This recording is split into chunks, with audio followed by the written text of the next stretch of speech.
കുറെ ദിവസം കൊണ്ട് വിചാരിക്കായിരുന്നു കേട്ടോ ഈ പന്നല് മുടിയെല്ലാം കൂടി വെട്ടിക്കളയണമെന്ന്. കാരണം എന്താ വെച്ച് കഴിഞ്ഞാല് ഈ ഫ്രണ്ട് ഭാഗത്ത് സ്മൂത്ത് ചെയ്തിട്ട് ഹെയർ എല്ലാം കൂടി വളർന്നിട്ടുണ്ടായിരുന്നു. അപ്പൊ അതിന്റെ റൂട്ട് ഒരുപാട് ആയത് കാരണം ആ ഒരു ബെൻഡ് വരുമ്പോഴത്തേക്കും എന്റെ ഫേസ് കൊണ്ട് നല്ലതുപോലെ ഇങ്ങനെ തട്ടുന്നുണ്ടായിരുന്നു. അപ്പൊ എനിക്ക് ഭയങ്കരമായിട്ട് ഇറിറ്റേറ്റ് ആയിക്കൊണ്ടേ ഇരുന്നിട്ടുണ്ടായിരുന്നു.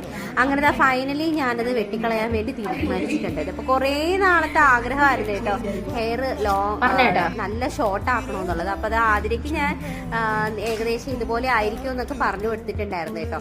അപ്പൊ അതാ ആദ്യമായിട്ട് വന്നത് രണ്ടാമത്തെ മോനാണ് കണ്ടിട്ടുണ്ടായിരുന്നത് എന്റെ ഹെയർ കട്ട് ചെയ്ത് അതൊക്കെ. അപ്പോ അവന്റെ എക്സ്പ്രഷൻ എങ്ങനെ ആയിരിക്കും എന്ന് ഞാനിങ്ങനെ അന്തം വിട്ട് ഇങ്ങനെ ഇരിക്കായിരുന്നു കേട്ടോ. അപ്പൊ മോനെ കണ്ടിട്ട് വേറെ പ്രത്യേകിച്ചൊന്നുമില്ല, അവൻ ഹാപ്പിയാണ്, പ്രശ്നമൊന്നും ഉണ്ടായിരുന്നില്ല. അപ്പൊ അത് കഴിഞ്ഞപ്പോഴേക്കും ഏറ്റവും ആളെയാള് വന്നിട്ടുണ്ടായിരുന്നേ. അപ്പൊ അവന്റെയും എക്സ്പ്രഷൻ വളരെ നോർമലി കുഴപ്പമൊന്നുമില്ല. മുടി കെട്ടിയല്ലേ, അത്രയും ഭയങ്കര സന്തോഷമായിരുന്നു മുടി കെട്ടിയിട്ട് ഇങ്ങനെ കണ്ടപ്പോഴേക്കും.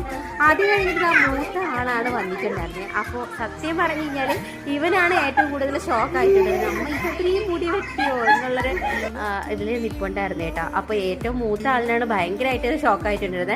എന്നിട്ട് ഞാൻ അവനോട് ചോദിച്ചിട്ടുണ്ടെന്ന് കൊള്ളാവോ എന്ന്.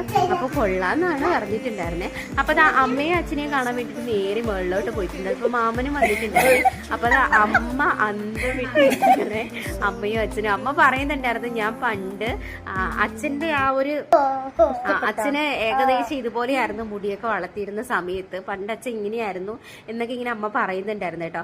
അപ്പൊ അത് കഴിഞ്ഞതിന് ശേഷം ഇതാ എന്റെ വക ഫോട്ടോഷൂട്ടും കാര്യങ്ങളൊക്കെ ഉണ്ടായിരുന്നു. അപ്പൊ അത് ഏകദേശം ഇതാ ഇതുപോലെയൊക്കെയാണ് കേട്ടോ ഹെയർ കിടക്കുന്നത്. ഇപ്പോഴും ഇങ്ങനെയൊക്കെ തന്നെയാണ്, അത്യാവശ്യം നല്ലതുപോലെ കിടക്കുന്നുണ്ട്. അപ്പോൾ ആ ഒരു ബെൻഡ് ഭാഗം കൂടി പോയി കഴിഞ്ഞാൽ അടിപൊളിയായിരിക്കും. അപ്പൊ ഇന്നത്തേക്ക് ഇത്രയുള്ളൂ. Tata bye by.